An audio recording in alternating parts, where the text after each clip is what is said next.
ಇಲ್ಲಿ ನೋಡ್ರಿ, ಇಲ್ಲಿ ಓ ಮೈ ಗಾಡ್, ಹಾವಿದ್ದಾರೆ ಇಲ್ಲಿ. ಓಹೋ,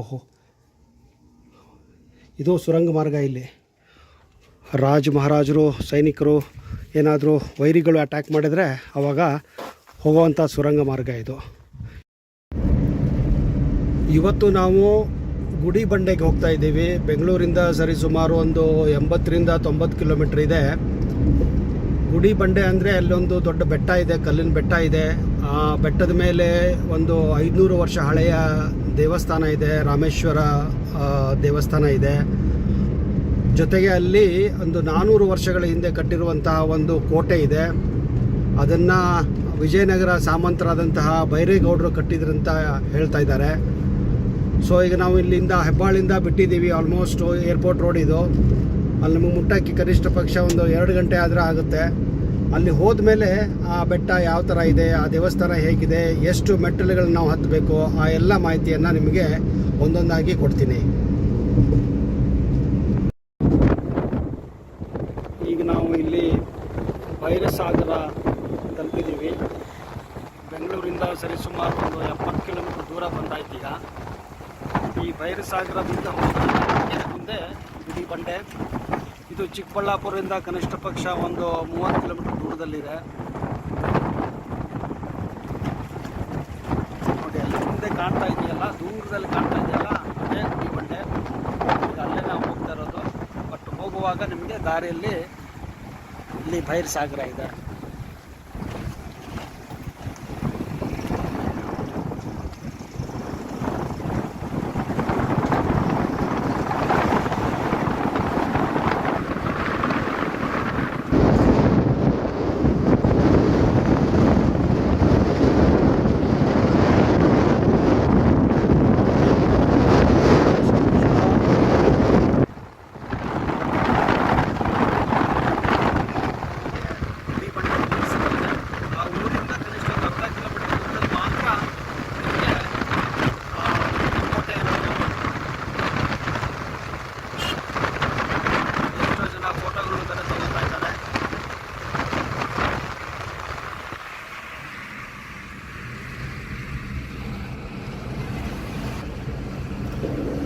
ಆ ದೂರದಲ್ಲಿ ಕಾಣ್ತಾ ಇದೆಯಲ್ಲ ಬೆಟ್ಟ, ಅಲ್ಲಿ ನೋಡಿ, ಅದು ಆ ಬೆಟ್ಟನೇ ಗುಡಿ ಬಂಡೆ.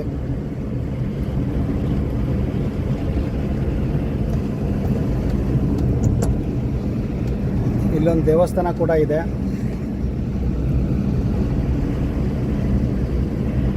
ಇದು ಗುಡಿ ಬಂಡೆ ಊರು.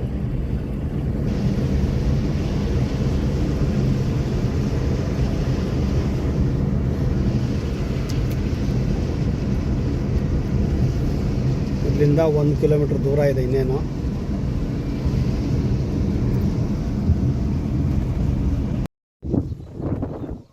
ಕೊನೆಗೂ ನಾವು ಇಲ್ಲಿ ಬಂದು ತಲುಪಿದ್ದೀವಿ. ಈಗ ಇಲ್ಲಿ ನಮ್ಮ ಗಾಡಿಯನ್ನು ಪಾರ್ಕ್ ಮಾಡಿದ್ದೀವಿ. ಇಲ್ಲಿ ಪಾರ್ಕಿಂಗ್ ಮಾಡೋಂಥ ಜಾಗ. ಸೊ ಈಗ ಅಲ್ಲಿ ನಾವು ಅಲ್ಲೇನು ಕರ್ನಾಟಕ ಧ್ವಜ ಕಾಣ್ತಾ ಇದೆಯಲ್ಲ, ಅಷ್ಟು ದೂರ ಮೇಲೆ ಬೆಟ್ಟನ ಹತ್ತಬೇಕೀಗ. ಬನ್ನಿ, ಎಷ್ಟು ಅಂದಾಜು ಒಂದು 500 ಮೆಟ್ಲುಗಳು ಅಂತ ಹೇಳಿದ್ದಾರೆ. ನೋಡೋಣ ಎಷ್ಟು ಇದೆ ಅಂದ್ಬಿಟ್ಟು. ಒಂದು 10 ಕನಿಷ್ಠ ಪಕ್ಷ ಒಂದು ಅರ್ಧ ಗಂಟೆ ಆದರೂ ಆಗುತ್ತೆ ಅಂದ್ಕೊಂಡಿದ್ದೀನಿ. ಒಂದೊಂದಾಗಿ ಹೋಗೋಣ ಬನ್ನಿ. ಇಲ್ಲಿ ತುಂಬ ಬೈಕರ್ಸ್ಗಳು ಬಂದಿದ್ದಾರೆ, ನೀವು ಕಾಣ್ತಾ ಇದ್ದೀರಾ. ಎಲ್ಲ ಬುಲೆಟ್ ಬೈಕ್ಗಳು, ಬೇರೆ ಬೇರೆ ಬೈಕ್ಗಳು ಗ್ರೂಪ್ ಮಾಡ್ಕೊಂಡು ಹೆಚ್ಚು ಕಡಿಮೆ ಇಲ್ಲಿ ಬಂದಿರ್ತಾರೆ. ಸೊ ನಾವು ಕೂಡ ಈಗ ಮೇಲೆ ಹತ್ತೋಣ. ಈಗ ನಮ್ಮ ಒಂದು ಪ್ರಯಾಣವನ್ನು ಇಲ್ಲಿಂದ ಪ್ರಾರಂಭ ಮಾಡೋಣ. ಎಲ್ಲ ಇದು ಕಾರ್ ಪಾರ್ಕಿಂಗ್ ಏರಿಯಾ. ಇಲ್ಲಿ ಒಂದು ಚಿಕ್ಕ ಅಂಗಡಿ ಕೂಡ ಇದೆ. ನಿಮಗೆ ಯಾರಾದರೂ ಎಳ್ನೀರು, ನೀರು ತೆಗೆದುಕೊಂಡು ಹೋಗ್ಬೋದು. ನನಗನ್ಸುತ್ತೆ ನಡುವೆ ನೀರುಗಳು ಸಿಗ್ಬೋದು ಅನಿಸುತ್ತೆ. ಇಲ್ಲಿ ಹೇಳಿರೋ ಪ್ರಕಾರ ಇದು ಒಂದು 500ರಿಂದ 600 ಮೆಟ್ಟಲುಗಳಿದೆ ಅಂತ ನಾನು ಕೇಳ್ಪಟ್ಟಿದ್ದೀನಿ. ಒಂದೊಂದೇ ಮೆಟ್ಟಲುಗಳನ್ನು ನಾವು ಹತ್ತಾ ಇದ್ದೀವಿ. ಬೆಟ್ಟನ ಹತ್ತಾ ಇದ್ದೀವಿ.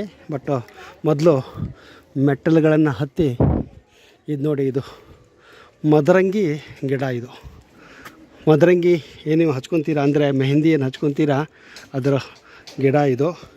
ಇದನ್ನೇ ನೀಟಾಗಿ ರುಬ್ಬಿ ಅದರಿಂದ ಏನೋ ಮದರಂಗಿನ ಮಾಡ್ತಾರೆ. ನೀರಿನ ಟ್ಯಾಂಕ್ ಕೂಡ ಇದೆ. ಇದು ಮೋಸ್ಟ್ಲಿ ಇಲ್ಲಿಂದನೇ ಇಲ್ಲಿಯ ಈ ಗುಡಿಬಂಡೆ ಪಟ್ಟಣಕ್ಕೆ ನೀರನ್ನು ಕಳಿಸ್ಬೋದು ಅಂದ್ಕೊತೀನಿ. ಇಲ್ಲಿಂದ ಪೈಪ್ಲೈನ್ ಕೂಡ ಬಿಟ್ಟಿದ್ದಾರೆ ನೋಡಿ. ಆ ಸಮಯದಲ್ಲಿ ಅಷ್ಟು ಮೇಲೆ ಹೋಗಿಬಿಟ್ಟು ಯಾವ ರೀತಿ ಕೋಟೆಯನ್ನು ಕಟ್ಟಿದ್ದಾರೆ ಅಂತ.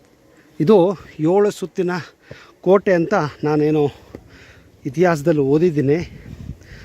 ಇತಿಹಾಸ ಪ್ರಕಾರ ಇದನ್ನು ಭೈರೇಗೌಡನ ಸಾಮಂತರು, ಅಂದರೆ ವಿಜಯನಗರ ಸಾಮ್ರಾಜ್ಯಕ್ಕೆ ಸೇರಿದಂಥ ಸಾಮಂತರು ಈ ಒಂದು ಕೋಟೆನ ಕಟ್ಟಿದ್ರು 16ನೇ ಶತಮಾನದ ಆಸುಪಾಸು ಅಂತ ಹೇಳ್ತಾರೆ. ಅಂದರೆ ಅಂದಿನ ಜನ ಎಷ್ಟು ಗಟ್ಟಿಮುಟ್ಟಿಯಾಗಿದ್ದರು ಅನ್ನೋದಕ್ಕೆ ಈ ಒಂದು ಸಾಕ್ಷಿ. ಬನ್ನಿ ಮೆಲ್ಲಕ್ಕೆ ಹೋಗ್ತಾ ನಿಮಗೆ ಇದರ ಬಗ್ಗೆ ಇತಿಹಾಸನೂ ಕೂಡ ಹೇಳ್ತಾ ಹೋಗ್ತೀನಿ. ಇಲ್ಲಿಂದ ನಿಮಗೆ ಗುಡಿಬಂಡೆ ಪಟ್ಟಣ ಕೂಡ ಕಾಣುತ್ತೆ ನೋಡಿ. ನಾವು ಅಲ್ಲಿಂದ ಬಂದಿದ್ದು. ಸೊ ದುರಾದೃಷ್ಟ ಅಂದರೆ ಎಲ್ಲಿಯೂ ನಿಮಗೆ ಈ ಒಂದು ಕೋಟೆಗೆ ಹೋಗೋಕ್ಕೆ ದಾರಿ ಅಥವಾ ಒಂದು ಬೋರ್ಡು ಕಾಣೋದಿಲ್ಲ. ಯಾಕಂದರೆ ನಮ್ಮ ನಪುಂಸಕ ಸಂಸಾರ, ನಮ್ಮ ಸರ್ಕಾರ ಏನು ಪ್ರವಾಸೋದ್ಯಮ ಅಂತ ಲಬ ಲಬ ಲಬ ಲಬ ಲಬೋ ಅಂತ ಬಡ್ಕೊತಾರಲ್ಲ, ಆ ನನ್ನ ಮಕ್ಕಳಿಗೆ ಒಂದು ಬೋರ್ಡ್ ಹಾಕೋ ತಾಕತ್ತಲ್ಲ, ನಿಯತ್ತು ಇಲ್ಲ ಅವರಿಗೆ. ಇಂಥ ಒಂದು ಅದ್ಭುತವಾದಂತಹ ಐತಿಹಾಸಿಕ ಜಾಗಗಳನ್ನು ಸಂರಕ್ಷಣೆ ಮಾಡುವಂಥ ಒಂದು ತಾಕತ್ತಿಲ್ಲ ಅಂದ್ಕೊತೀನಿ. ಏನೇನು ಅಂದ್ಕೊಳ್ಳಿ, ಇದ್ದಿದ್ದನ್ನು ಉಳಿಸ್ಕೊಂಡ್ರೆ ಸಾಕು. ಎಲ್ಲ ಬಿಟ್ಟು ಕೊಟ್ಟು ಕೊಟ್ಟು ಕೊಟ್ಟು ಹಾಳಾಗಿ ಹೋಗಿದ್ದಾರೆ. ಈಗ ನೋಡಿ, ನಾವೊಂದು 60-70 ಮೆಟ್ಟಿಲುಗಳನ್ನು ದಾಟಿ ಬಂದಿದ್ದೀವಿ. ಇದು ಹಿಂದಿನ ಕಾಲದಲ್ಲಿ ಕೊರೆದಂಥ ಮೆಟ್ಲು, ಇದು ಈಗ ಕರೆದಿರುವಂತಹ ಮೆಟ್ಲು.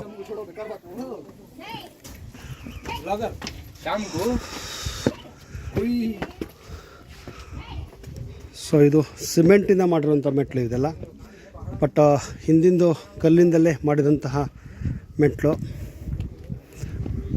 ನೋಡಿ. ಜನ ಅಲ್ಲಲ್ಲಿ ಕೂತ್ಕೊಂಡು ವಿಶ್ರಾಂತಿ ಪಡ್ಕೊಂಡು ಹಂಗೆ ಮೇಲೆ ಹೋಗ್ತಾ ಇದ್ದಾರೆ. ಎಷ್ಟು ಅದ್ಭುತವಾದಂತಹ ಕಲ್ಲಿನ ಬೆಟ್ಟ.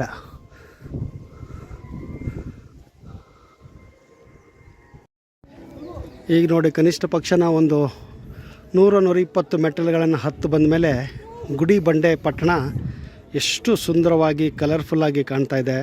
ಅಲ್ಲಿ ದೇವಸ್ಥಾನ ಕೂಡ ಇದೆ, ಅದರ ಪಕ್ಕದಲ್ಲೇ ಇನ್ನೊಂದು ಬೆಟ್ಟ, ಅದರ ಹಿಂದುಗಡೆ ಯಾವುದೋ ಒಂದು ಶಾಲೆ ಪ್ರಾರಂಭವಾಗ್ತಾ ಇದೆ, ಕಾಲೇಜ್ ಇರಬೇಕು. ಅಲ್ಲಿ ನೋಡಿ, ಅಷ್ಟು ದೂರದಲ್ಲಿ ನಿಮಗೆ ನಾವೇನೋ ಆವಾಗಲೇ ಬಂದ್ವಲ್ಲ, ಏನು ಭೈರಸಾಗರ, ಆ ಭೈರಸಾಗರ ಎಷ್ಟು ಚಿಕ್ಕದಾಗಿ ಕಾಣ್ತಾ ಇದೆ ನೋಡಿ. ಈಗ ಎಲ್ಲ ಜನರು ಫೋಟೋಗಳನ್ನ ತೊಗೊತಾ ಇದ್ದಾರೆ.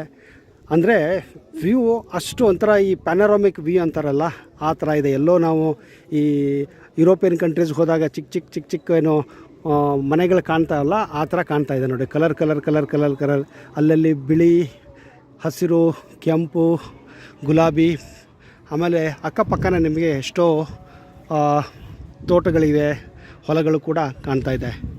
ನಾನು ಅನ್ಕೊತೀನಿ ಇನ್ನು ಮೇಲ್ಗಡೆ ಹೋದಾಗ ನಿಮಗೆ ಆ ವ್ಯೂ ಹೇಗೆ ಕಾಣ್ಬೋದು ಅಂತ.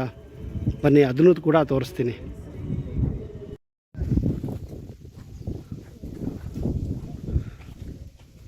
ಈಗ ಸ್ವಲ್ಪ ಕಡಿದಾದ ದಾರಿಯಿಂದ ಬಂದರೆ ನಮಗೆ, ಈಗ ನಾವು ಇಲ್ಲಿ ಕಲ್ಲಿನ ಮೇಲೇ ಹೋಗಬೇಕು. ಇಲ್ಲಿ ಅಷ್ಟೊಂದು ಮೆಟ್ಟಿಲುಗಳೇನಿಲ್ಲ, ಬಟ್ ಆರಾಮಾಗಿ ನಡ್ಕೊಂಡು ಹೋಗಬೇಕು ನೋಡಿ. ಇಲ್ಲಿಂದ ನಿಮಗೆ ಫೋರ್ಟ್ ಅಂದರೆ ಕೋಟೆ ಸ್ಟಾರ್ಟ್ ಆಗುತ್ತೆ. ಕೋಟೆಯ ಕಲ್ಲುಗಳು ನೋಡಿ ಅಲ್ಲಿ ಹೆಂಗೆ ಕಟ್ಟಿದ್ದಾರೆ ಅಂತ. ಸೊ ಆ ಕಲ್ಲುಗಳ ಮುಂದೆ ನಾವು ಮುಂದೆ ದಾಟಿ ಅಲ್ಲಿ ಧ್ವಜ ಕಾಣ್ತಾ ಇದೆಯಲ್ಲ, ನಾವು ಅಲ್ಲಿಗೆ ಹೋಗ್ಬೋದು ಈಗ ಆರಾಮಾಗಿ. ಈಗ ನೋಡು, ಇಲ್ಲಿ ಹೆಚ್ಚು ಕಡಿಮೆ ಮೆಟ್ಟಿಲುಗಳೇ ಇಲ್ಲ, ಬರೀ ಕಲ್ಲುಗಳೇ ಇದ್ದಾವೆ. ಆ ಕಲ್ಲುಗಳನ್ನೇ ಮೆಟ್ಟಲನ್ನಾಗಿ ಮಾಡಿದ್ದಾರೆ. ಇಲ್ಲಿ ನೋಡಿ, ಇಲ್ಲಿ ಒಂದು ರೀತಿ ಗುಹೆ ಒಳಗೆ ಹೋದಂಗೆ ಆಗ್ತಾಯಿದೆ. ಅಬ್ಬಾ, ಇಲ್ಲಿ ನೋಡಿ, ಇಲ್ಲಿ ಗುಹೆ ಒಳಗೇ ಹೋಗಬೇಕು. ಆ ಕಡೆ ಒಂದು, ಈ ಕಡೆ ಒಂದು ಕಲ್ಲು, ನಡುವೆ ಇನ್ನೊಂದು ಬಂಡೆ ಬಿದ್ದಿದೆ. ಇದನ್ನೇ ನೇಚರ್ ಅನ್ನೋದು. ಇಲ್ಲಿ ಬೇಕಾದ್ರೆ ಮನೆ ಮಾಡ್ಕೊಂಡೇ ಇದ್ದು ಬಿಡ್ಬೋದು ನೀವು. ಏನು ಮಳೆ ಬರೋದಿಲ್ಲ, ಏನಿಲ್ಲ, ಒಂಥರ ಒಳ್ಳೆ ಮನೆ ಥರನೇ ಇದೆ. ಇಲ್ಲೇನು ಫುಲ್ಲು ಕಲ್ಲುಗಳ ಮಧ್ಯೆ ನೀವು ಹೋಗಬೇಕು. ಇದನ್ನು 7 ಸುತ್ತಿನ ಕೋಟೆ ಅಂತಲೂ ಕೂಡ ಕರೀತಾರೆ. ಇದನ್ನು ಭೇದಿಸೋದು ತುಂಬಾ ಕಷ್ಟ. ಹಲವಾರು ವೈರಿಗಳು ಇದರ ಮೇಲೆ ಆಕ್ರಮಣ ಮಾಡಿದಾಗ ಇದನ್ನು ಸೆರೆ ಹಿಡಿಯೋದು ಕಷ್ಟ ಆಗಿತ್ತು, ಕ್ಯಾಪ್ಚರ್ ಮಾಡೋದು ತುಂಬ ಕಷ್ಟ ಆಗಿತ್ತು. ನೋಡಿ, ಕೋಟೆಯ ಗೋಡೆಗಳು ಕಾಣೋಕ್ಕೆ ಆಗಲೇ ಪ್ರಾರಂಭ ಮಾಡಿದೆ. ಸೊ ನಾವು ಹಿಂಗೇ ಈಗ ಮುಂದೆ ಹೋಗೋಣ. ಈಗ ನಾವು ಇಲ್ಲಿ ಕೋಟೆಯ ಒಂದು ಮೇಲಿನ ಎಂಟ್ರೆನ್ಸ್ ಇದೆ, ಅಲ್ಲಿಗೆ ಬಂದಾಗಿದೆ. ಅಕ್ಕಪಕ್ಕ ನಿಮಗೆ ಕೋಟೆಯ ಗೋಡೆಗಳು ಕಾಣ್ತಾ ಇದೆ ನೋಡಿ, ನೋಡ್ತಿದ್ದೀರಾ? ಇದು ಬಾಗಿಲು ಒಂಥರ ನಿಗೂಢವಾಗಿದೆ ಮತ್ತು ಅಷ್ಟೇ ಕುತೂಹಲ ಆಗಿದೆ. ಅಲ್ಲಲ್ಲಿ ನಿಮಗೆ ಇಲ್ಲಿ ನೋಡಿ, ಇಲ್ಲಿ ಏನು ದೇವಸ್ಥಾನಕ್ಕೇನು ಕಮಾನುಗಳನ್ನು ಕಟ್ಟಿರ್ತಾರೆ, ಆ ರೀತಿ ಇಲ್ಲಿ ಕಮಾನುಗಳನ್ನ ಕಾಣ್ಬೋದು. ಆ ಟೈಮ್ನಲ್ಲಿ ಯಾವ ಥರ ಇಟ್ಟಿಗೆಯನ್ನು ಬಳಸಿ ಬರೀ ಸುಣ್ಣದಿಂದ ಕಟ್ಟಿರೋಂಥದ್ದು, ಅಲ್ಲೇನೋ ಸಿಮೆಂಟು ಉಪಯೋಗ ನೀವು ಎಲ್ಲೂ ಕಾಣೋಕ್ಕೆ ಸಾಧ್ಯ ಇಲ್ಲ. ಬಟ್ ಒಂದು 500 ವರ್ಷ ಆದರೂ ಕೂಡ ನೀವು ಈ ಒಂದು ಏನು ಕೋಟೆನ ಇನ್ನೂ ಹಾಗೆ ಇದೆ ಅಂತ ಅನ್ಬೋದು. ಇಲ್ಲಿ ನೋಡಿ, ನಿಮಗೆ ತೋರಿಸ್ತೀನಿ ಯಾವ ಥರ ಮಟೀರಿಯಲ್ ಯೂಸ್ ಮಾಡಿದ್ದಾರೆ ಅಂತ. ಇಲ್ಲಿ ತೋರಿಸ್ಕೊಡಿ ನನಗೆ. ಇಲ್ಲೆಲ್ಲೂ ನಿಮಗೆ ಸಿಮೆಂಟ್ ಕಾಣೋದಿಲ್ಲ, ಮಣ್ಣು ಇಟ್ಟಿಗೆ ಬಿಟ್ಟರೆ ಏನೇ ಇದ್ದರೂ ಸುಣ್ಣ. ಆಗಿನ ಕಾಲದಲ್ಲಿ ಗಾರೆ ಕೆಲಸ ಯಾವ ರೀತಿ ಇರುತ್ತಿತ್ತು ಅನ್ನೋದನ್ನು ನಿಮಗೊಂದು ಉದಾಹರಣೆ ಇದು. ಈಗ ಇಲ್ಲಂತೂ ನಿಮಗೆ ಹಲವಾರು ಗಿಡ ಮರಗಳು, ಬಳ್ಳಿಗಳು, ಎಲ್ಲ ಔಷಧ ಉಪಯುಕ್ತಿಗಳನ್ನ ಕಾಣ್ಬೋದು ನೀವು. ಸೊ ಈಗ ನಾವು ಮೊಟ್ಟ ಬಾರಿಗೆ ಒಳಗಡೆ ಎಂಟ್ರಿ ಕೊಡೋಣ.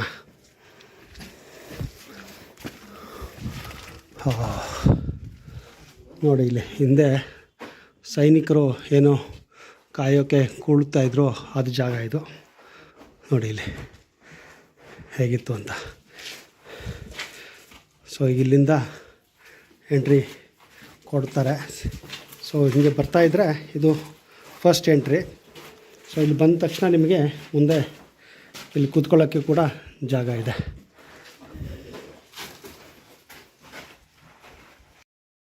ಈಗ ಇನ್ನೊಂದು 50-60 ಮೆಟ್ಟಲುಗಳನ್ನು ಹತ್ಕೊಂಡ್ಬಂದಿದ್ದೀವಿ. ಮೆಟ್ಟಲು ಅನ್ನೋದಕ್ಕಿಂತನೂ ಈ ಥರ ಕಲ್ಲುಗಳೇ ಅಂತ ಹೇಳ್ಬೋದು. ಈಗ ನಮಗೆ ಇಲ್ಲಿ 2ನೇ ಬಾಗಿಲು ಕಾಣ್ತಾ ಇದೆ. 1ನೇ ಬಾಗಿಲಾಯಿತು, ಈಗ ಇದು 2ನೇ ಬಾಗಿಲು. ಈ ಥರ ನಾನು ಕೇಳಿರೋ ಪ್ರಕಾರ 7 ಬಾಗಿಲುಗಳು ಇದೆ ಅಂತ ಹೇಳಿದ್ದಾರೆ. ಇದು 2ನೇ ಬಾಗಿಲು ನೋಡಿ. ಇಲ್ಲಿ ಇದು ಕೂಡ ಫುಲ್ಲು ಕಲ್ಲಿಂದನೇ ಮಾಡಿರೋದು. ಇಲ್ಲೂ ಕೂಡ ಮೋಸ್ಟ್ಲಿ ಜನ ಕೂಡ್ತಿದ್ರು ಅಂದ್ಕೊತೀನಿ. ಸೊ ನೋಡಿ ಯಾವ ಥರ ಇದೆ ದಾರಿ ಇದು. ಇಲ್ಲಿಂದನೇ ನಿಮಗೆ ಫುಲ್ಲು ಕಡೆ ಈ ಒಂದು ಪಟ್ಟಣ ಕೂಡ ಕಾಣುತ್ತೆ. ಗುಡಿ ಬಂಡೆ ಮುಂದಿನ ಮಾರ್ಗ ನಮಗೆ ಇಲ್ಲಿಂದನೇ ಕಾಣ್ತಾ ಇದೆ. ಅಷ್ಟು ಮೇಲೆ ನಾವು ಹೋಗ್ಬೇಕು. ಇನ್ನೂ ಈಗ ನನ್ನ ಪ್ರಕಾರ ಇನ್ನೊಂದು 200-250 ಮೆಟ್ಲುಗಳೇ ಅನ್ಕೋಬೋದು. ಆಗಲೇ ನಮಗೂ ಕೂಡ ತೇಗು ಬರ್ತಾ ಇದೆ, ನೋಡ್ತಾ ಇದ್ದೀರಾ. ಬನ್ನಿ ನೋಡೋಣ ಎಷ್ಟೊಂದು ಸಾಹಸಮಯವಾಗಿದೆ ಅಂದ್ಬಿಟ್ಟು.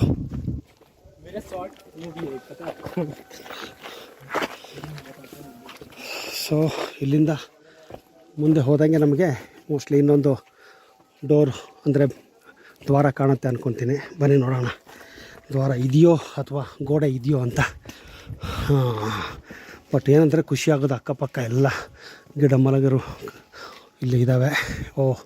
ಇದು ಕೂಡ ಒಂಥರ ಶೆಲ್ಟರ್ ಇದೆ. ಇಲ್ಲಿ ಕಲ್ಲಿಂದನೇ ನ್ಯಾಚುರಲ್ ಆಗಿರೋಂಥ ಶೆಲ್ಟರು. ಇಲ್ಲೂ ಕೂಡ ನೀವು ರೆಸ್ಟ್ ಮಾಡ್ಬೋದು. ಜನಗಳು ಕೂಡ ಇಲ್ಲಿ ರೆಸ್ಟ್ ಮಾಡ್ತಾಯಿದ್ದಾರೆ. ಸೊ ಮೇಲೆ ಹೋದಂಗೆ ಮೋಸ್ಟ್ಲಿ ಇನ್ನೊಂದು ಮೇನ್ ಮುಖ್ಯ ದ್ವಾರ ಕಾಣುತ್ತೆ ಅಂದ್ಕೊತೀನಿ, 3ನೇದು. ಅಲ್ಲಿ ನೋಡೋಣ ಬನ್ನಿ. ಇಲ್ಲಿ ನೋಡಿ, ಈಗ ಇಲ್ಲಿ ಕೂಡ ತುಂಬ ಕಡಿದಾದ ದಾರಿ ಇದೆ. ಹೆಂಗೆ ಹೋಗ್ಬೇಕು ನೋಡಿ. ಇಲ್ಲಿ ಯಾವ ಥರ ಇಲ್ಲಿ ಸೈನಿಕರು ಒಳಗೆ ಹೋಗ್ತಾಯಿದ್ರು, ಇಷ್ಟು ಮೇಲೆ ಹತ್ತಾಯಿದ್ರು. ಅವರು ನೀರಿನ ವ್ಯವಸ್ಥೆ ಯಾವ ಥರ ಮಾಡ್ತಾಯಿದ್ರು, ಊಟದ ವ್ಯವಸ್ಥೆ ಯಾವ ಥರ ಇರ್ತಿತ್ತು, ರಾಜ ಮಹಾರಾಜರು ರಾಣಿಯರು ಇಲ್ಲಿ ಮೇಲೆ ಹೆಂಗೆ ಹೋಗ್ತಾಯಿದ್ರು, ಇದನ್ನೆಲ್ಲ ನೋಡ್ತಾಯಿದ್ರೆ ವಾವ್. ಇಲ್ಲಿ ನೋಡ್ರಿ, ಇಲ್ಲಿ ಓ ಮೈ ಗಾಡ್, ಹಾವು ಹಾವಿದ್ದಾರೆ ಇಲ್ಲಿ. ಓಹೋ, ಇದು ಸುರಂಗ ಮಾರ್ಗ. ಇಲ್ಲಿ ಮಹಾರಾಜರು ಸೈನಿಕರು ಏನಾದರೂ ವೈರಿಗಳು ಅಟ್ಯಾಕ್ ಮಾಡಿದರೆ ಆವಾಗ ಹೋಗುವಂಥ ಸುರಂಗ ಮಾರ್ಗ ಇದು. ಇಲ್ಲಿ ಒಳಗೆ ಹೋದರೆ ಹಾವು ಚಿರಳೆ ಎಲ್ಲ ಇರುತ್ತೆ, ಸ್ವಲ್ಪ ಹುಷಾರಾಗಿ ಹೋಗ್ಬೋದು. ಆದರೆ ಇಲ್ಲಿ ಹೋಗೋದು ಈಗ ಪ್ರಾಹಿಬಿಟ್ ಮಾಡಿದ್ದಾರೆ, ಹೋಗೋ ಹಾಗಿಲ್ಲ. ಈಗ ನಾವು ಇನ್ನೊಂದು ಶೆಲ್ಟ್ರಿಗೆ ಬಂದಿದ್ದೀವಿ. ಇಲ್ಲಿ ನೋಡಿ, ಇದು ಎಲ್ಲ ಪ್ರಾಕೃತಿಕವಾಗಿ ಆದಂತಹ ಒಂದು ಶೆಲ್ಟ್ರ್ಗಳೇನ್ಬೋದು. ಆರಾಮಾಗಿ ಎಷ್ಟು ಚೆನ್ನಾಗಿದೆ, ಅಷ್ಟೇ ಭಯಾನಕವಾಗಿದೆ. ನೋಡಿ, ಇಲ್ಲಿ ಕುತ್ಕೊಳ್ಳೋಕ್ಕೂ ಕೂಡ ಇಲ್ಲಿ ನಿಮಗೆ ಜಾಗಗಳಿದೆ, ಆರಾಮಾಗಿ ಮಲಗ್ಬೋದು ಇಲ್ಲಿ. ನೋಡಿ, ಇಲ್ಲಿ ಹಿಂಗೆ ಕೊನೆಗೂ ನಮಗೆ ಇನ್ನೊಂದು ಮಹಾದ್ವಾರ ಕಾಣ್ತಾ ಇದೆ. ಇಲ್ಲಿ ಈ ಮಹಾದ್ವಾರದ ಮೂಲಕವೇ ಇನ್ನೊಂದು ನಿಮಗೆ ಅದ್ಭುತವಾದಂತಹ ಕೋಟೆಯ ನೋಟ ಕೂಡ ಸಿಗುತ್ತೆ. ಇಲ್ಲಿ ನೋಡಿ, ಇಲ್ಲಿ ಸೈನಿಕರು ಕೂತ್ಕೊಳ್ಳೋ ಅಂಥ ಜಾಗ, ಅಡುಗೆ ಮಾಡಿಕೊಂಡು ಮಲಗ್ಬೋದು. ಇಲ್ಲಿ ಅಷ್ಟು ಜಾಗ ಇದೆ. ಇಲ್ಲಿ ನೋಡಿ, ಇಲ್ಲಿ ಕಾಣ್ತಾ ಇದೆಯಾ? ಸೂಪರ್. ನೋಡಿ, ಇಲ್ಲಿ ಹಿಂಗೆ ಮುಂದೆ ಹೋದರೆ ಕೋಟೆಯ ಇನ್ನೊಂದು ಅವಿಸ್ಮರಣೀಯ ನೋಟ ಅಂತಲೇ ಹೇಳ್ಬೋದು. ಇಲ್ಲಿ ನಿಮಗೆ ಕಾಣ್ತಾ ಇದೆ. ವಾವ್, ಸೂಪರ್ಬ್, ಔಸಮ್, ಸುಂದರ, ಅದ್ಭುತ, ಅತ್ಯದ್ಭುತ. ಒಂದ ಎರಡ ಎಷ್ಟು ವರ್ಣನೆ ಮಾಡಿದ್ರು ಸಾಲದು ಸ್ನೇಹಿತರೆ. ಮುಂದೆ ಇನ್ನಷ್ಟು ಮೆಟಲ್ಗಳಿದೆ. ಆ ಮೆಟ್ಲಾದಮೇಲೆ ಅಲ್ಲಿ ಏನು ರಹಸ್ಯ ಕಾದಿದೆ, ಅಲ್ಲೇನು ಗುಪ್ತ ಮಾಹಿತಿ ಕಾದಿದೆ ಅಂತ ನೋಡ್ತಾ ಕೇಳ್ತಾ ದಮ್ ಹತ್ತಿದೆ. ಆದರೂ ಬಿಡ ಆಗಿಲ್ಲ. ಬನ್ನಿ ಹೋಗೋಣ. ಈಗ ನಾವು ಇನ್ನೊಂದು 40 ಮೆಟ್ಟಲುಗಳನ್ನು ಹತ್ಕೊಂಡ್ಬಂದಿದ್ದೀವಿ. ಸೊ ಮುಂದೆ ಹೋಗ್ತಾ ಇದ್ದಂಗೆ ಮತ್ತೊಂದು ಇಲ್ಲಿ ದ್ವಾರ ಕಾಣ್ತಾ ಇದೆ. ನೋಡ್ತಾ ಇದ್ದೀರಾ? ಇಲ್ಲಿ ಮೇಲ್ಗಡೆ ದೇವಿಯ ಮೂರ್ತಿ ಇದೆ, ಕೆತ್ತಿದ್ದಾರೆ. ಜೊತೆಗೆ ಇಲ್ಲಿ ಆಂಜನೇಯನ ಒಂದು ಮೂರ್ತಿ ಕೂಡ ಇದೆ. ಇಲ್ಲಿ ನೋಡಿ, ಅವಾಗವಾಗ ಇಲ್ಲಿ ಬಂದು ಜನರು ದೀಪನ ಕೂಡ ಹಚ್ತಾರೆ. ಸೊ ಇನ್ನು ಮುಂದೆ ಹೋದಂಗೆ ನಿಮಗೆ ಇಲ್ಲಿ ಅದೇ ಥರ ಒಂದು ಮಹಾದ್ವಾರ. ಇಲ್ಲೂ ಕೂಡ ನಿಮಗೆ ಸೈನಿಕರು ವಿಶ್ರಾಂತಿ ಮಾಡೋಕ್ಕೆ ಕೂಡ ಇಲ್ಲಿ ಜಾಗ ಇದೆ. ಇಲ್ಲಿತ್ತು ಅಂದ್ಕೊಂಡಿದ್ದೆ, ಇಲ್ಲ. ಇಲ್ಲಿ ಮೋಸ್ಟ್ಲಿ ಇದು ತುಂಬ ಸಾಧಾರಣವಾದಂತಹ ಒಂದು ಬಾಗಿಲಷ್ಟೇ. ಸೊ ನಾವು ಆಗಲೇ ನಾನು ಅನ್ಕೊತೀನಿ 5 ಬಾಗಿಲನ್ನು 5 ಅಥವಾ 6 ನಾನು ಸರಿಯಾಗಿ ಕೌಂಟ್ ಮಾಡೋಕ್ಕಾಗಲಿಲ್ಲ. ಒಟ್ಟು ಇದು 7 ಬಾಗಿಲುಗಳಂತ ಹೇಳಿದ್ದಾರೆ. 7 ಸುತ್ತಿನ ಕೋಟೆ ಅಂತ ಕೂಡ ನಮಗೆ ಹೇಳಿದ್ದಾರೆ. ಬನ್ನಿ ಇನ್ನೊಂದು ಬಾಗಿಲ ಎಷ್ಟು ದೂರ ಇದೆ ಅಂತ ನೋಡೋಣ. ಈಗ ನಾವು ಇನ್ನೊಂದು 10 ಮೆಟ್ಲು ಬಂದ ತಕ್ಷಣ ನಮಗೆ ಇಲ್ಲೊಂದು ಕೋಟೆಯ ಮಹಾದ್ವಾರದ ಒಂದು ನೋಟ ಕಾಣ್ತಾ ಇದೆ. ನೋಡಿ, ಇದೆ ಗುಡಿ ಬಂಡೆಯ ಕೊನೆಯ ಹಂತಕ್ಕೆ ಬಂದು ತಲುಪಿದ್ದೀವಿ. ಇದು ಗುಡಿ ಬಂಡೆಯ ಒಂದು ಕೋಟೆ. ಇಲ್ಲಿ ಮೇಲೆ ಹೋದರೆ ನಿಮಗೆ ಒಳಗಡೆ ಒಂದು ದೇವಸ್ಥಾನ ಇದೆ, ರಾಮೇಶ್ವರ ದೇವಸ್ಥಾನ. ಅದು ರಾಮನೇ ಇಲ್ಲಿ ಬಂದು ಕಟ್ಟಿದ್ದು ಅಂತ ಇತಿಹಾಸ ಪೂರ್ತಿ ನಮಗೆ ಗೊತ್ತಾಗುತ್ತೆ. ನೋಡೋಣ ಬನ್ನಿ ಆ ದೇವಸ್ಥಾನ ಹೇಗಿದೆ, ಒಳಗಡೆ ಹೇಗಿದೆ. ನಾನು ಹೇಳಿದಾಗೆ ಈ ಒಂದು ಕೋಟೆನ ಬೈರೇಗೌಡ ಅನ್ನೋ ಒಬ್ಬ ಸಾಮಂತ ವಿಜಯನಗರ ಸಾಮ್ರಾಜ್ಯಕ್ಕೆ ಸೇರಿದವರು ಕಟ್ಟಿದ್ದು. 16ನೇ ಶತಮಾನದಲ್ಲಿ ಕಟ್ಟಿದ್ದು ಅಂತ ಹೇಳ್ತಾರೆ. ನನಗನ್ಸುತ್ತೆ ಅದಕ್ಕಿಂತ ಹಳೆಯದು ಅಂತ. ಯಾಕಂದರೆ ಇದು ನೋಡ್ತಾ ಇದ್ದರೆ ತುಂಬ ಹಳೆಯದು ಅನಿಸುತ್ತೆ. ಬನ್ನಿ ಒಳಗಡೆ ಇನ್ನೆಷ್ಟು ರಹಸ್ಯಗಳಿವೆ, ಗುಪ್ತ ಮಾಹಿತಿ ಇದೆ, ದೇವಸ್ಥಾನ ಹೇಗಿದೆ, ಎಲ್ಲ ಒಂದೊಂದಾಗಿ ಇಂಚಾಗಿ ಸ್ಟೆಪ್ ಬೈ ಸ್ಟೆಪ್ ಹೋಗೋಣ. ಕೊನೆಗೂ ನಾವೀಗ ಮೇಲೆ ಹತ್ತಿ ಬಂದಾಯಿತು. ಇಲ್ಲೊಂದು ಮಹಾದ್ವಾರ ಇದೆ. ಆ ದ್ವಾರ ಹೋದರೆ ನೋಡೋಣ ಹೇಗೆ ಅನ್ನಿಸ್ತಾ ಇದೆ ನಿಮಗೆ. ಹೆಂಗೆ ಅನ್ನಿಸ್ತಾ ಇದೆ? ನಮಗೆ ಹತ್ತಿ ಬೆಟ್ಟ ಹತ್ತಿ ಸುಸ್ತಾಗಿದೆ. 72 ವರ್ಷ ಆದರೂ ಹತ್ತನ ಇದ್ದೀರಾ. ಹೌದು, ನೋಡೋಣ ಬನ್ನಿ. ನಿಮ್ಗೆ ಹೆಂಗೆ ಅನ್ನಿಸ್ತಾ ಇದೆ? ಬೇಡ, ಇನ್ನೊಂದು. ಓಹೋ, ಇಲ್ಲಿ ನೋಡಿ, ಇಲ್ಲಿ ಎಷ್ಟು ಚೆನ್ನಾಗಿದೆ. ಇಲ್ಲಿ ಸ್ವಚ್ಛತೆಯನ್ನು ಕಾಪಾಡಿ ಉಸಿರಿಗಾಗಿ ಹಸಿರು. ವಾವ್, ಇಂಥ ಒಂದು ಅದ್ಭುತವಾದಂತಹ ನೋಟ ಈ ಗುಡಿ ಬಂಡೆ ಇಲ್ಲಿಂದನೇ ಕಾಣ್ತಾ ಇದೆ. ಬಂಡೆ ಬಂಡೆ ಬಂಡೆ ಅಂದರೆ ಬಂಡೆಗಳ ಮೇಲೆ ಇರುವಂತಹ ಗುಡಿ ಇನ್ನೂ ನಮಗೆ ಮುಂದೆ ಹೋದರೆ ಕಾಣುತ್ತೆ. ಈಗ ನಿಮಗೆ ಇಲ್ಲೊಂದು ಅದ್ಭುತವಾದಂತಹ ನೋಟನೂ ಕೂಡ ತೋರಿಸ್ತೀನಿ. ಇಲ್ಲಿ ನೋಡಿ, ಇಲ್ಲಿ ನೀರು ಇಷ್ಟು ಮೇಲೆ ಬಂದರೆ ಎಲ್ಲಿಂದ ಬರಬೇಕು ಅಂದರೆ ಇಲ್ಲಿದೆ ನೀರು. ಇಲ್ಲಿ ನೋಡಿ, ಇಲ್ಲಿ ಯಾವ ಥರ ನೀರು. ಇದನ್ನು ಇಲ್ಲಿ ಲಕ್ಷ್ಮಣ ಕುಂಡ ಅಂತ ಕರೀತಾರೆ. ಇತಿಹಾಸ ಪ್ರಕಾರ ಇಲ್ಲಿ ನೀರು ಸಿಗದೇ ಇದ್ದಾಗ ಲಕ್ಷ್ಮಣ ಬಾಣ ಬಿಟ್ಟಿದ್ದಕ್ಕೆ ಇಲ್ಲಿ ನೀರಿನ ಒಂದು ಕೊಳ ಆಯಿತು ಅಂತ ಹೇಳ್ತಾರೆ. ಯಾಕಂದರೆ ರಾಮ ಮತ್ತು ಲಕ್ಷ್ಮಣ ಇಲ್ಲಿ ವಾಪಸ್ ಹೋಗುವಾಗ ಇಲ್ಲಿ ಲಿಂಗ ಒಂದು ಪ್ರತಿಷ್ಠಾಪನೆ ಮಾಡಿದ್ರಂತೆ. ಆ ಸಮಯದಲ್ಲಿ ಬಾಣ ಬಿಟ್ಟಾಗ ಇಲ್ಲಿ ನೀರಿನ ಒಂದು ಕೊಳ ಉದ್ಭವ ಆಯಿತು ಅಂತ ಹೇಳ್ತಾರೆ. ಸೊ ಆ ಕೊಳವೇ ಈ ಲಕ್ಷ್ಮಣ ಕೊಳ. ನೋಡಿ ಎಷ್ಟು ನೀರು ಕ್ಲೀನಾಗಿದೆ ಇಲ್ಲಿ. ನೋಡಿ ಅಲ್ಲಿ ಮುಂದೆ ಜನ ಎಲ್ಲ ಮೇಲ್ಗಡೆ ಹೋಗಿ ಸೆಲ್ಫಿಗಳನ್ನ ತೊಗೊತಾ ಇದ್ದಾರೆ. ಬಂಡೆಗಳ ಮಧ್ಯೆ ನೀರು ಎಷ್ಟು ಚೆನ್ನಾಗಿದೆ ಇಲ್ಲಿ. ಅಷ್ಟೇ ಪ್ಯೂರ್ ಆಗಿದೆ ನೋಡಿ ನೀರಿದು. ಕೆಳಗಡೆ ಹೋಗೋಣ. ಇಲ್ಲಿ ಪೂಜೆಗೆ ಕೂಡ ಮಾಡಿದ್ದಾರೆ ಇಲ್ಲಿ. ಬಟ್ ಏನಪ್ಪ ಅಂದರೆ ನಮ್ಮ ಜನಗಳು ನೋಡ್ರಿ, ಇಲ್ಲಿ ನಮ್ಮ ಜನಗಳು ಕಾಣಿಕೆ ಇದು ಪ್ಲಾಸ್ಟಿಕ್ಕು.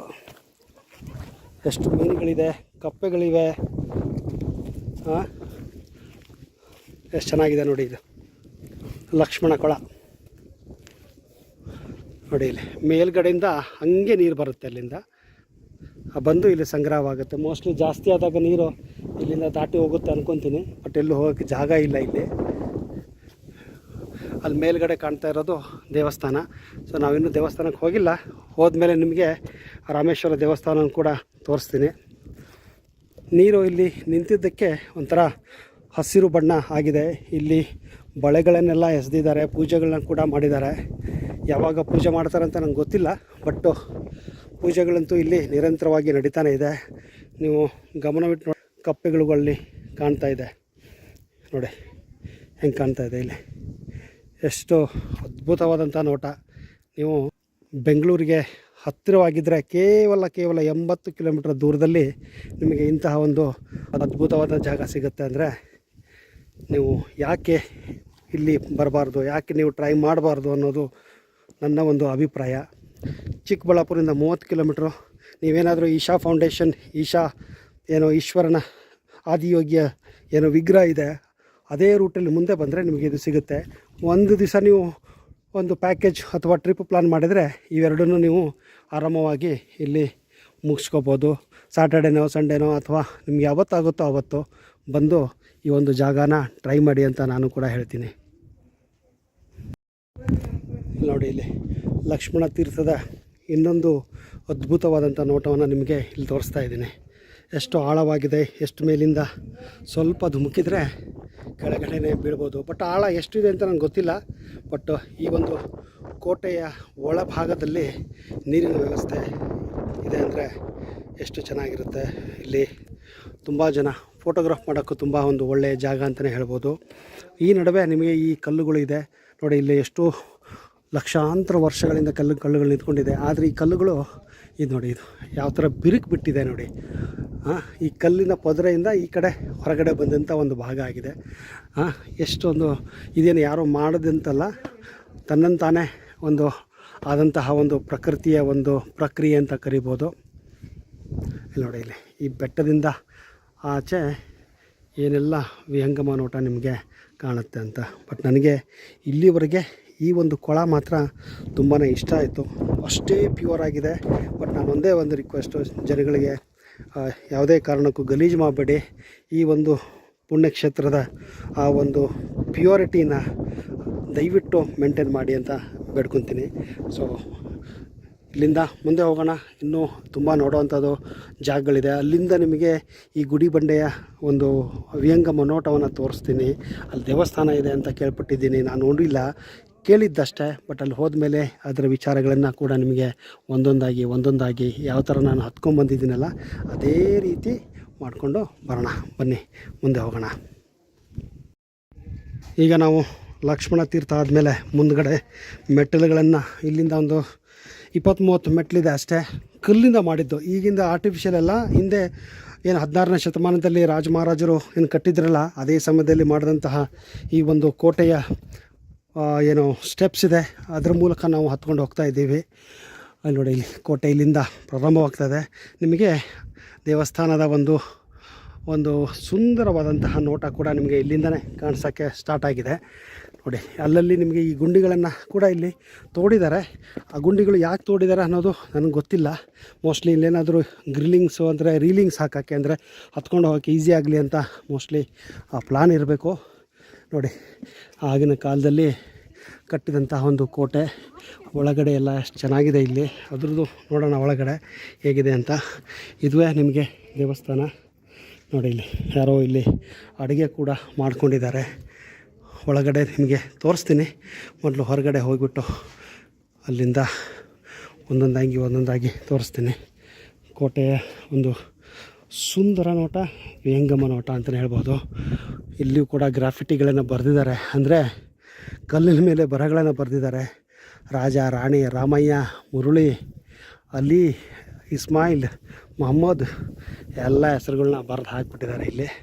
ಯಾರಿಗೇನು ಹೇಳಬೇಕು ಸ್ವಾಮಿ, ಏನೂ ಮಾಡೋಕ್ಕಾಗಲ್ಲ. ನಮ್ಮ ಸರ್ಕಾರದವರು ಸ್ವಲ್ಪ ಗಮನ ಬಿಟ್ಟು ಇದ್ರ ಬಗ್ಗೆ ಹೆಚ್ಚಿಗೆ ನಿಗಾ ವಹಿಸಿದರೆ, ಯಾರನ್ನಾದರೂ ಒಂದು ಇಟ್ಟಿದ್ರೆ ಇಲ್ಲಿ ಕಾಪಾಡೋಕ್ಕೆ ಒಳ್ಳೆಯದು. ಇಲ್ಲ ಅಂದರೆ ಇದೇ ರೀತಿ ಹಾಳು ಮಾಡ್ಕೊಂಡು ಹೋಗ್ತಾರೆ ಜನ, ನಮಗೇನ್ರಿ ಅಂತ ಅಲ್ವಾ. ನೋಡಿ, ಅಲ್ಲಿ ನಾವು ಬಂದಿರೋ ರಸ್ತೆ ಕೂಡ ಕಾಣ್ತಾ ಇದೆ. ಅಲ್ಲಿ ಅದ್ಭುತವಾದಂಥ ಕೆರೆ ಕೂಡ ಕಾಣ್ತಾ ಇದೆ. ಇಲ್ಲಿಂದ ನೋಟ ನೋಡಿದ್ರೆ ನಂದಿ ಬೆಟ್ಟಕ್ಕಿಂತ ಅದ್ಭುತವಾಗಿ ಕಾಣುತ್ತೆ. ನಂದಿ ಬೆಟ್ಟ ಅಂದರೆ ನೀವು ಮುಂದೆ ಬಂದರೆ ಈ ಒಂದು ಗುಡಿ ಬಂಡೆ ಇರೋದು. ಈಗ ಈ ಗುಡಿ ಬಂಡೆ ಒಳಗಡೆ ಹೆಚ್ಚಾಗಿ ಮೇಲ್ಗಡೆ ಇರುವಂತಹ ಒಂದು ಕಲ್ಲಿನ ಮನೆ ಇದೆ ಇಲ್ಲಿ. ಇದನ್ನು ಮೋಸ್ಟ್ಲಿ ಆಗಿನ ಕಾಲದಲ್ಲಿ ಸೈನಿಕರು ಇರೋದಕ್ಕೋ ಅಥವಾ ನನಗೆ ಗೊತ್ತಿಲ್ಲ ಯಾರ್ಯಾರು ಇಲ್ಲಿ ಇರ್ತಿದ್ರು ಅಂತ. ಬಟ್ ಈಗಿನ ಟೈಮಲ್ಲಿ ಇಲ್ಲಿ ನಮ್ಮ ಜನ ಗಲೀಜು ಮಾಡೋಕ್ಕೆ ಮುಂದಾಗಿದ್ದಾರೆ. ನೋಡಿ, ಅಲ್ಲಿ ಎಲ್ಲೆಲ್ಲಿ ಬೇಕೋ ಇಲ್ಲಿ ರಾತ್ರಿ ಎಲ್ಲ ಬಂದುಬಿಟ್ಟು ಮೋಸ್ಟ್ಲಿ ಕ್ಯಾಂಪಿಂಗ್ ಮಾಡಿಕೊಂಡು ಗಲೀಜು ಮಾಡಿ ಕುಡಿದು ತಿಂದು, ಯಾಕೆ ಹೇಳಿ, ಯಾರು ಕೇಳೋರಿಲ್ಲ ಹೇಳೋರಿಲ್ಲ. ಸರ್ಕಾರಕ್ಕಂತರೂ ಇದ್ರ ಬೆಲೆಗೆ ಇಲ್ಲ. ಅವ್ರಿಗೆ ಕೊಡಬೇಕಾಗಿರೋದು ಬಿಟ್ಟಿ ಭಾಗ್ಯಗಳು. ಆ ಬಿಟ್ಟಿ ಭಾಗ್ಯಗಳನ್ನು ಕಂಡುಕೊಂಡು ಅವ್ರಿಗೆ ಕೊಟ್ಟು ನಮ್ಮ ಸಂಸ್ಕೃತಿನ, ನಮ್ಮ ಇತಿಹಾಸನ ಹಾಳು ಮಾಡೋಕ್ಕೆ ನಿಂತ್ಕೊಂಡ್ಬಿಟ್ಟಿದ್ದಾರೆ. ನಿಜ ಹೇಳ್ಬೇಕಂದ್ರೆ ಇದ್ರ ಬಗ್ಗೆ ಸ್ವಲ್ಪ ಇಲ್ಲಿ ಇತಿಹಾಸ ಬರೆದ್ರೆ ಜನಗಳಿಗೆ ಅರ್ಥ ಆಗುತ್ತೆ. ಯಾರು ಕಟ್ಟಿದ್ರು, ಏನು ಮಾಡಿದ್ದಾರೆ, ಯಾಕೆ ಕಟ್ಟಿದ್ರು, ಯಾರು ಇದನ್ನ ಆಳಿದ್ದಾರೆ, ಒಂದು ಇತಿಹಾಸದ ತುಣುಕು ಕೂಡ ಇಲ್ಲಿ ನಮ್ಮ ಪ್ರವಾಸೋದ್ಯಮ ಇಲಾಖೆ, ಗ್ರೇಟೆಸ್ಟ್ ಪ್ರವಾಸೋದ್ಯಮ ಇಲಾಖೆ, ಅದು ಯಾರೋ ಮಿನಿಸ್ಟ್ರು ಬರ್ತಾರೋ ಹೋಗ್ತಾರೋ, ಅವ್ರವ್ರು ದುಡ್ಡು ಮಾಡ್ಕೊಂಡು ಅವ್ರ ಪಡೆಗೆ ಹೋಗ್ತಾರೆ. ನಮ್ಗೆ ಯಾಕ್ರಿ ಅಂತ ಅವ್ರದ್ದು. ನಮ್ಮ ಜನಗಳಿಗೂ ಅಷ್ಟೇ ಬುದ್ಧಿ, ನಂದಲ್ವಲ್ಲ, ಹಾಳು ಮಾಡೋಣ, ನಂದೇನು ಹೋಗೋದಿದೆ ಅಂತ ಎಲ್ಲ ಕಡೆ ಗಲೀಜು ಮಾಡಿ, ಕಸ ಮಾಡಿ, ಫುಲ್ಲು ಗಲೀಜು, ಎಲ್ಲಿ ನೋಡಿದ್ರು ಗಲೀಜು. ಆವಾಗಿನ ಕಟ್ಟದವರು ಪಾಪ ಅದೆಷ್ಟು ಕಷ್ಟಪಟ್ಟು ಇಂಥ ಕಲ್ಲುಗಳನ್ನು ಮೇಲವರೆಗೆ ತಂದುಬಿಟ್ಟು ಕಟ್ಟಿದ್ದಾರೆ. ಅದನ್ನು ಉಳಿಸ್ಕೊಳ್ಳೋ ಒಂದು ಚಿಕ್ಕ ಪ್ರಯತ್ನ ಕೂಡ ಇಲ್ಲ ಅಂದರೆ ಮುಂದೆ ಏನು ಗತಿ ಅಂತ ನೀವೇ ಯೋಚನೆ ಮಾಡಿ. ನೋಡಿ, ಆಗಿನ ಟೈಮಲ್ಲೂ ಕೂಡ ಇಲ್ಲಿ ಚಿಕ್ಕ ಕಲ್ಲುಗಳ ನಡುವೆ ಕಿಂಡಿಗಳನ್ನು ಕೂಡ ಮಾಡಿದ್ದಾರೆ, ಅಂದರೆ ವಿಂಡೋಗಳು. ಇಲ್ಲಿಂದ ನೋಡಿ ನಿಮಗೆ ಎಷ್ಟು ಅದ್ಭುತವಾದಂಥ ನೋಟ ಕಾಣುತ್ತೆ. ನೋಡಿ ಇಲ್ಲಿ ಗುಡಿ ಬಂಡೆಯ ಒಂದು ಮೇಲ್ಗಡೆ ಇರುವಂಥ ಮನೆಯಿಂದ ಒಂದು ಸುಂದರವಾದ ನೋಟ, ವಿಹಂಗಮವಾದ ನೋಟ ಅಂತ ಹೇಳ್ಬೋದು. ಎಲ್ಲಿ ನೋಡಿದ್ರೆ ಕಲ್ಲು ಬಂಡೆಗಳು ಅದ್ಭುತವಾಗಿದೆ. ನೋಡಿ,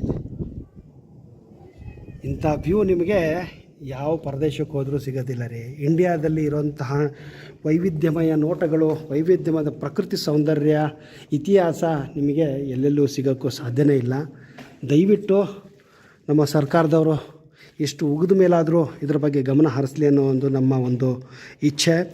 ಅದರ ಬಗ್ಗೆ ಹೆಚ್ಚಿನ ಕಾಳಜಿ ವಹಿಸಲಿ ಅನ್ನೋದೇ ಇಚ್ಛೆ. ನಾವಿಲ್ಲಿ ಯಾರಿಗೂ ಬೈಬೇಕು, ಅವ್ರ ಬಗ್ಗೆ ಕೆಟ್ಟ ಮಾತಾಡಬೇಕು ಅಂತಲ್ಲ. ಇದ್ದದ್ದನ್ನು ಉಳಿಸ್ಕೊಳ್ಳೋಣ.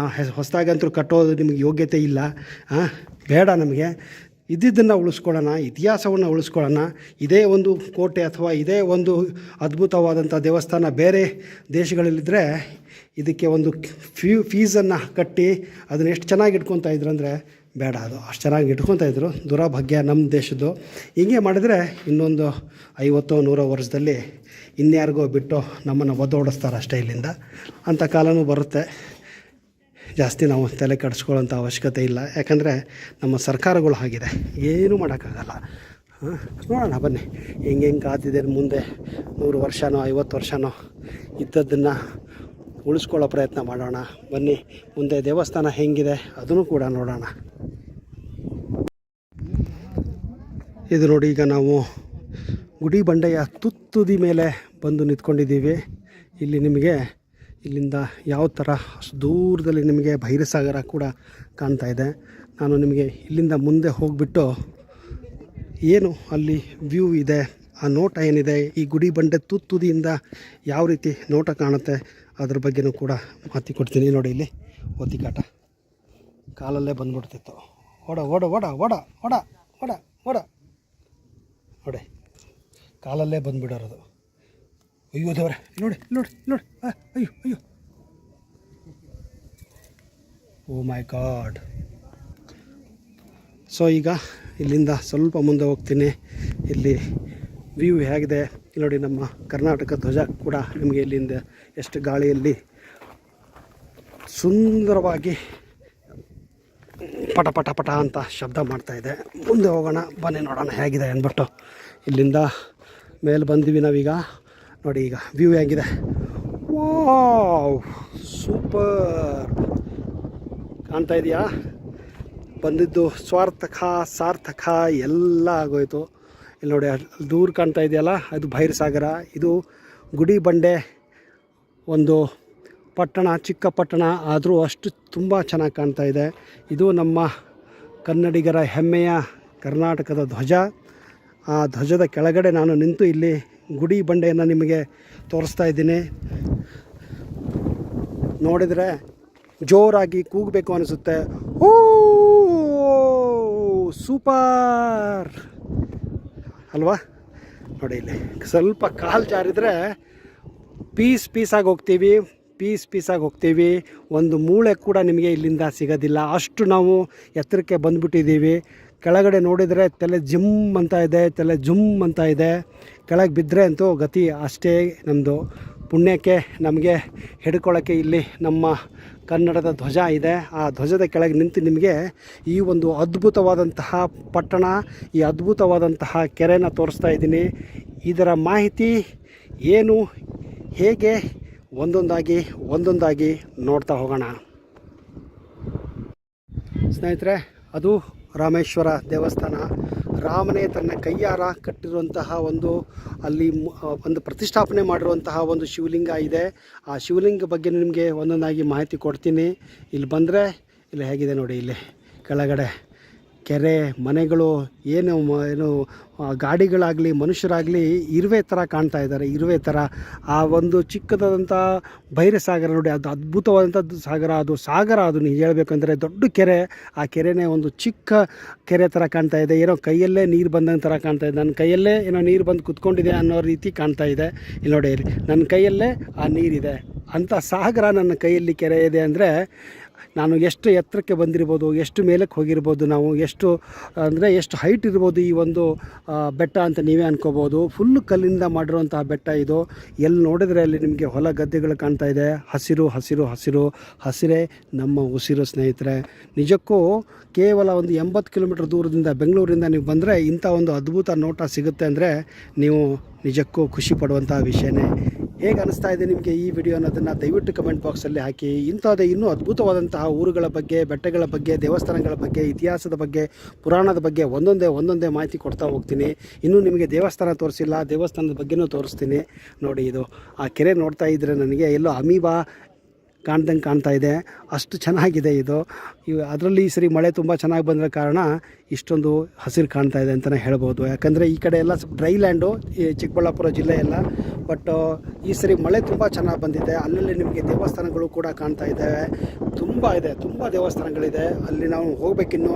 ಈ ಒಂದು ಬೆಟ್ಟ ನೋಡಿಕೊಂಡು ಮುಂದೆ ನಾವು ಆ ದೇವಸ್ಥಾನಗಳಿಗೂ ಕೂಡ ಹೋಗೋಣ ಸ್ನೇಹಿತರೆ. Just keep stay tuned.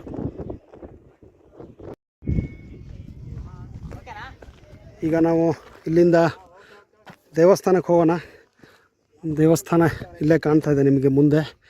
ಧ್ವಜಸ್ತಂಭ ಕೂಡ ಇದೆ, ಅದ್ರ ಮುಂದೆ ನಿಮಗೆ ದೇವಸ್ಥಾನ ಇರೋದು. ದೇವಸ್ಥಾನ ಮೋಸ್ಟ್ಲಿ ಇದು ಮಧ್ಯಾಹ್ನ ಆಗಿರೋದ್ರಿಂದ ಈ ಟೈಮಲ್ಲಿ ತೆಗಿಯಲ್ಲ ಅಂದ್ಕೊತೀನಿ. ಹೊರಗಿಂದನೇ ನಿಮಗೆ ಈ ದೇವಸ್ಥಾನದ ಬಗ್ಗೆ ಸ್ವಲ್ಪ ಮಾಹಿತಿನ ಪಡ್ಕೊಳ್ಳೋಣ. ಇಲ್ಲಿಂದ ಕಾಣುತ್ತೋ ಇಲ್ಲೋ ಗೊತ್ತಿಲ್ಲ ನನಗೆ. ಇಲ್ಲ, ಈ ಟೈಮಲ್ಲಿ ಬಂದ್ ಮಾಡಿದ್ದಾರೆ. ಒಳಗಡೆ ನಿಮಗೆ ಶಿವಲಿಂಗ ಇದೆ, ಅಂದರೆ ಇದು ರಾಮನೇ ಕಟ್ಟಿರುವಂಥ ಶಿವಲಿಂಗ.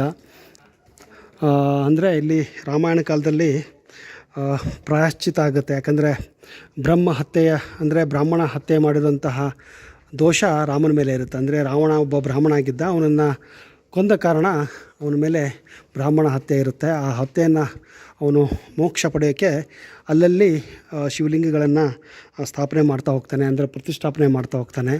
ಆ ಸಮಯದಲ್ಲಿ ಈ ಒಂದು ಮಾರ್ಗವಾಗಿ, ಅಂದರೆ ಅಯೋಧ್ಯೆಗೆ ಹೋಗುವಾಗ, ಆ ಮಾರ್ಗವಾಗಿ ಹೋಗುವಾಗ ಇಲ್ಲಿ ಬಂದುಬಿಟ್ಟು ಸೀತಾ ಮತ್ತು ಲಕ್ಷ್ಮಣ ಸಮೇತ ಇಲ್ಲಿ ಪ್ರತಿಷ್ಠಾಪನೆ ಮಾಡಿದ್ದರು ಅನ್ನೋ ಒಂದು ಮಾಹಿತಿ, ಅಂದರೆ ಇತಿಹಾಸ ಇಲ್ಲಿದೆ. ಇಲ್ಲಿ ನಿಮಗೆ ಬಲ್ಪತ್ರೆಯ ಒಂದು ಮರ ಕೂಡ ಇದೆ. ಇಲ್ಲಿ ನೋಡಿ, ಇಲ್ಲಿ ಇದೆ, ಕಾಣ್ತಾ ಇದೆಯಲ್ಲ ನಿಮಗೆ. ಹೆಚ್ಚಾಗಿ ಶಿವನಿಗೆ ತುಂಬ ಇಷ್ಟವಾದಂತಹ ಈ ಬಿಲ್ ಪತ್ರೆಗಳು, ಅವುಗಳ ಮರ ಕೂಡ ಇಲ್ಲಿದೆ.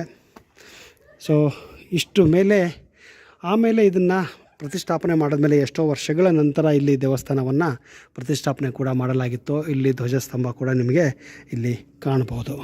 ಮುಂದೆ ಹಿಂಗೆ ಹೋದರೆ ನಿಮಗೆ ಇಲ್ಲಿ ನಾವು ಅಲ್ಲಿ ನೋಡ್ಕೊಂಬಂದ್ವಲ್ಲ ಈಗ, ಆ ವ್ಯೂ ಕೂಡ ಇಲ್ಲಿಂದ ನಿಮಗೆ ಸಿಗುತ್ತೆ.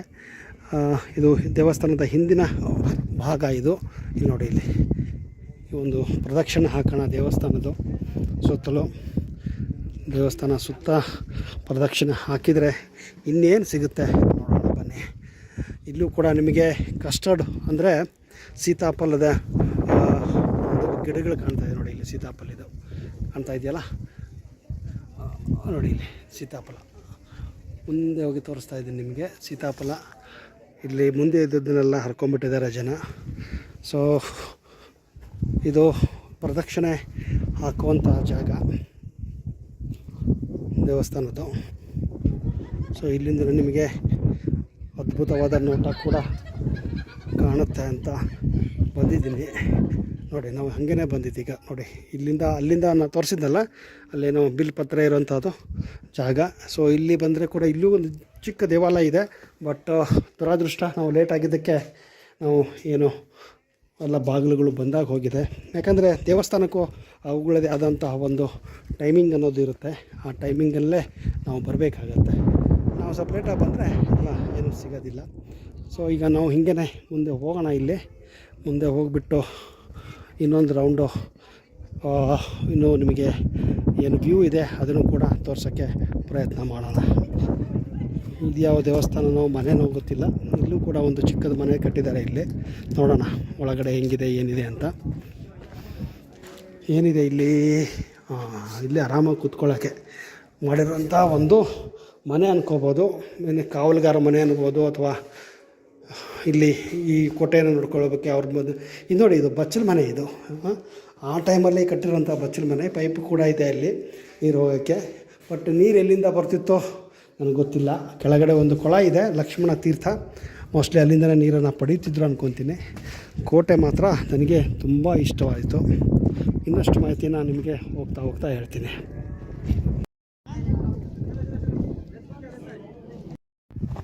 ಈಗ ನಾವು ಇದೇ ಬೆಟ್ಟದ ಮೇಲೆ ಕೋಟೆಯ ಭಾಗಕ್ಕೆ ಬಂದಿದ್ದೀವಿ. ಅಲ್ಲಿ ಕಾಣ್ತಾ ಇದೆಯಲ್ಲ ನೋಡಿ, ಅದು ಕೋಟೆ.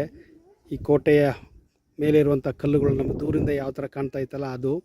ಸೊ ಅಲ್ಲೂ ಕೂಡ ನಿಮಗೆ ಅಲ್ಲೊಂದು ಕೋಟೆ ಇದೆ. ಅಂದರೆ ಅಲ್ಲಿ ಸೈನಿಕರು ನಿಂತ್ಕೊಂಡು ನೋಡುವಂಥ ಜಾಗ. ಸುತ್ತಮುತ್ತ ನಿಮಗೆ ಬರೀ ಕಲ್ಲಿನ ಬೆಟ್ಟಗಳೇ ಕಾಣ್ತಾ ಇದೆ. ಸೊ ನೀವು ಹಿಂಗೆ ಮುಂದೆ ಹೋದರೆ ಮಧುಗಿರಿ ಕೂಡ ಬರುತ್ತೆ. ಇಲ್ಲಿಂದ ನಿಮಗೆ ಯಾವ ಥರ ಕಾಣುತ್ತೆ ಅದು ತೋರಿಸ್ತೀನಿ ನೋಡಿ. ಇದು ನಾವು ಅಲ್ಲಿ ಕುತ್ಕೊಂಡಿದ್ದು ಮೇಲ್ಗಡೆ. ಸೊ ಈಗ ಅಲ್ಲಿಂದ ಇಲ್ಲಿ ಕೆಳಗೆ ಬಂದಿದ್ದು. ಅದೇ ದೇವಸ್ಥಾನ. ಆ ದೇವಸ್ಥಾನದಿಂದ ಈಗ ನಾವು ಹಾಗೆ ಮುಂದೆ ಬಂದು ಇಲ್ಲಿಂದ ಬಂದಿದ್ದೀಗ. ಸೊ ಹಿಂಗೆ ಈ ಕೆಳಗಿಂದ ಹೋದರೆ ನಾವು ಆ ಕೋಟೆ ಇರುವಂಥ ಜಾಗಕ್ಕೂ ಕೂಡ ಹೋಗ್ಬೋದು. ಈಗ ನಾವು ಹಿಂಗೆ ಕೋಟೆಯ ಮೇಲ್ಗಡೆ ಹೆಜ್ಜೆಲ್ಲಿ ಹೋಗ್ತಾ ಇದ್ದೀವಿ. ಸುತ್ತಲೂ ಆ ಕೋಟೆ ಸುತ್ತಲೂ ಹೋಗ್ತಾ ಮುಂದೆ ಇಲ್ಲಿ ದಾರಿ ಹೇಗಿದೆ ಅಂತ ನೋಡಬೇಕು. ಈ ಥರ ವ್ಯೂ ಕಾಣುತ್ತೆ ಇಲ್ಲಿಂದ. ಹೇಗಿದೆ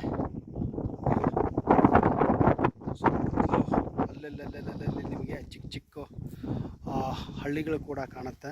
ಜೊತೆಗೆ ಅಲ್ಲಲ್ಲಿ ಕೆರೆಗಳು ಕೂಡ ಇವೆ. ಇಲ್ಲಿ ನೋಡಿ, ಇಲ್ಲಿ ಇದು ಮೇಲಿಂದ ವ್ಯೂ.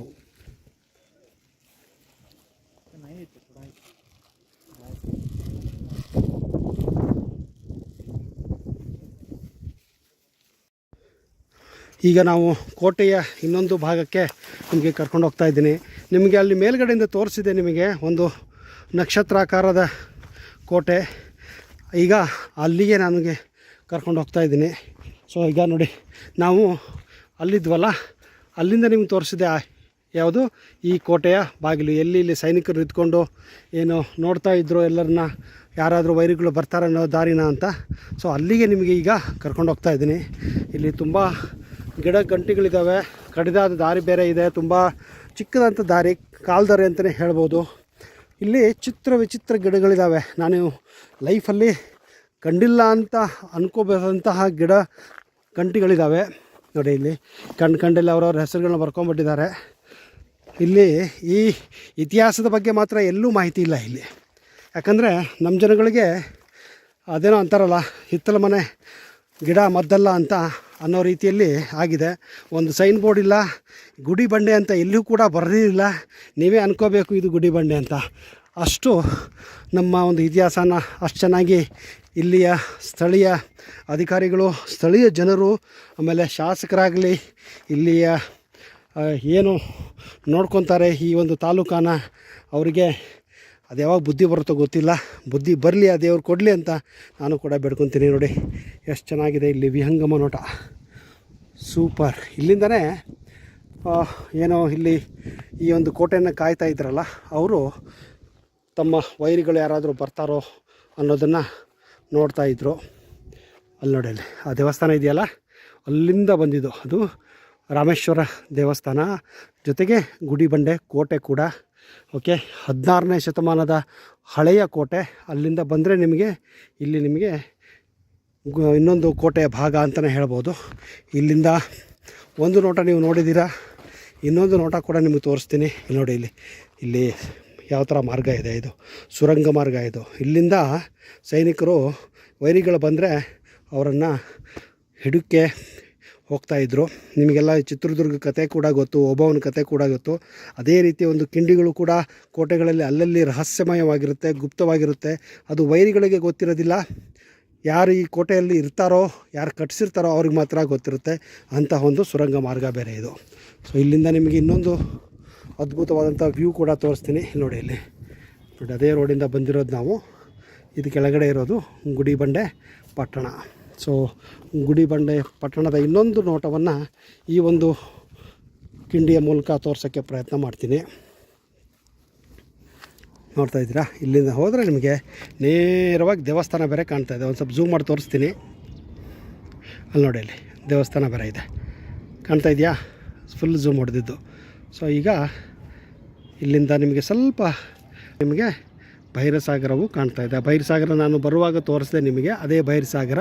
ಆ ಭೈರಸಾಗರದಿಂದ ಮೇಲ್ಗಡೆ ಎತ್ತರಕ್ಕೆ ಬಂದರೆ ಈ ಒಂದು ಕೋಟೆ. ಆ ಕೋಟೆಯಿಂದ ನಿಮಗೆ ಇಂತಹ ಒಂದು ವ್ಯೂ ಕಾಣೋದು ನಿಜಕ್ಕೂ ಒಂದು ಆಶ್ಚರ್ಯ ಸರಿ ಅಂತ ಅನ್ಬೋದು. ಹೇಗೆ ಅನ್ನಿಸ್ತಾ ಇದೆ ನಿಮಗೆ ಗುಡಿ ಬಂಡೆ ಕೋಟೆಯ ಬಗ್ಗೆ ಮಾಹಿತಿ, ಇತಿಹಾಸ? ಇಂಥ ವಿಡಿಯೋಗಳಿಗಾಗಿ ನೀವು ನೋಡಬೇಕು ಅಂದರೆ ನಮ್ಮ ಚಾನಲ್ನ ಸಬ್ಸ್ಕ್ರೈಬ್ ಮಾಡಬೇಕು, ಜೊತೆಗೆ ಲೈಕ್ ಮಾಡಬೇಕು, ಶೇರ್ ಮಾಡಬೇಕು. ಆಗಲೇ ನಿಮಗೆ ಇನ್ನೂ ಅಷ್ಟು ವಿಡಿಯೋಗಳು ನಿಮಗೆ ಕೊಡೋಕ್ಕೆ ನಮಗೂ ಕೂಡ ಸ್ಫೂರ್ತಿ ಬರುತ್ತೆ. ಇಲ್ಲೊಂದು ನೋಡಿ, ಈ ವ್ಯೂ ಆಗಿದೆ ನೋಡಿ ಕೆಳಗಡೆ. ನಾವೆಲ್ಲೋ ಈಗ ಮೇಲೆ ಬಂದಿದ್ದೀವಲ್ಲ, ಅದೇ ಥರ ಅಲ್ಲೂ ಕೆಳಗಡೆ ಇದೆ. ಅಲ್ಲಿ ಹೋದಂಗೆ ಇದೆ. ಯಾಕಂದ್ರೆ ನಾನು ಹೇಳಿದ್ದು ಈ 7 ಸುತ್ತಿನ ಕೋಟೆ ಇದು. ಇಲ್ಲಿಂದ ನೋಡಿ ಯಾವ ಥರ ಕಾಣುತ್ತೆ ಅಂತ.